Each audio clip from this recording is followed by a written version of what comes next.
Bon, voilà, je reviens sur une préoccupation que tu as soulevée dans le premier voice, l'environnement ici. Comment est-ce que ça s'est passé, l'Afrique, comment on a fait, quel est le lien? Dans nos valeurs ancestrales, quand on essaie de regarder comment les parents vivaient, nos arrière, grands-parents vivaient, il y a en fait, c'est la pratique du judaïsme, en fait, qu'ils exerçaient à ce moment-là. Parce que quand on découvrait ça et voyant ce qui se passait, ce qui se passait avant, on finit par comprendre qu'il y a un gros lien. En fait, l'Afrique a un lien direct avec le judaïsme. Déjà que dans notre histoire ici, nous, par exemple, moi, je suis ambassadeur du centre et on nous appelle les Mbamois, les ambassadeurs. Nous sortons de la vallée du Nil. Et quand on regarde le cheminement, nous venons de l'Égypte. Et quand on parle de l'Égypte, forcément, il y a un lien avec Israël là-dedans. Donc, il y a plein de communautés ici qui se réclament même être des descendants directs des Juifs, plein de communautés ethniques ici, là, qui se réclament vraiment, hein, et de façon vraiment sérieuse, et ils soutiennent ça avec de la documentation. On peut dire ils sont des Juifs. Donc, voilà un peu, il y a déjà ces liens-là. Et même au niveau du lien historique entre Israël et l'Afrique, particulièrement le Cameroun, quand on regarde, Israël a été opprimé, le Cameroun a été opprimé, du moins, l'Afrique a connu presque la même histoire, mais Israël a su avec le miracle, avec l'aide d'Hachem, sorti de là de façon glorieuse. Et plusieurs chercheurs en Israël se sont souvent demandé comment l'Afrique fait pour ne pas aussi sortir de cet esclavage-là, alors que Israël, qui est un tout petit pays, ils ont réussi à obtenir leur liberté.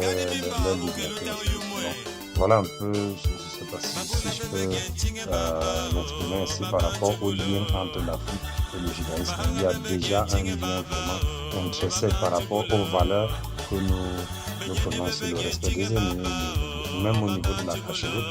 Il y a plein de choses. Quand moi j'étais petit, il y avait des choses qu'on disait que ça, les enfants ne mangeaient pas.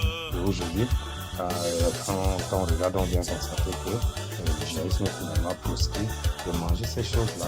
Voilà, c'était des gens d'un certain âge qui pouvaient les consommer. Parce que dans la logique, c'était que bon, à cet âge-là, ils peuvent déjà manger n'importe quoi. Ils sont déjà à la porte de sortie de leur vie. Moi, c'est David Baliaba. Je suis camerounais, artiste et musicien, avec 3 albums sur le marché. J'ai été découverte au Festi Bikutsi 2014. Je commence la musique à l'âge de 9 ans, où j'entre dans une chorale parce que la passion, je crois qu'elle était déjà installée de façon naturelle parce que mon papa était un musicien de regrettée mémoire.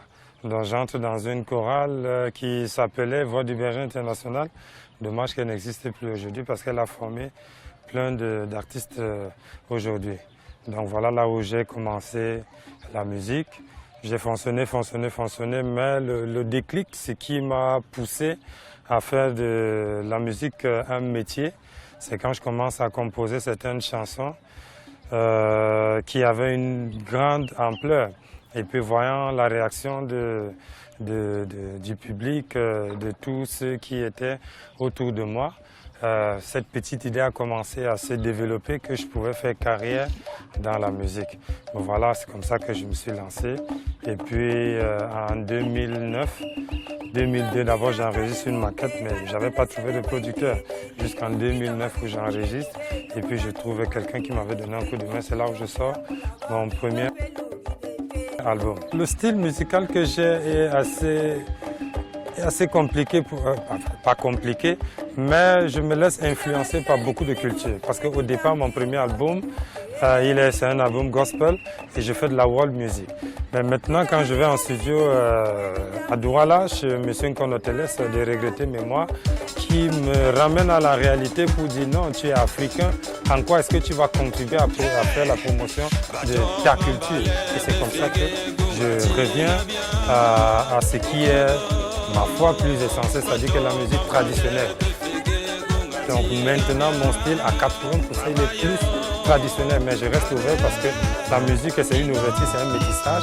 Donc il faut essayer, il faut s'ouvrir aux autres cultures pour qu'eux aussi ils puissent apprécier la mienne. Donc voilà un peu.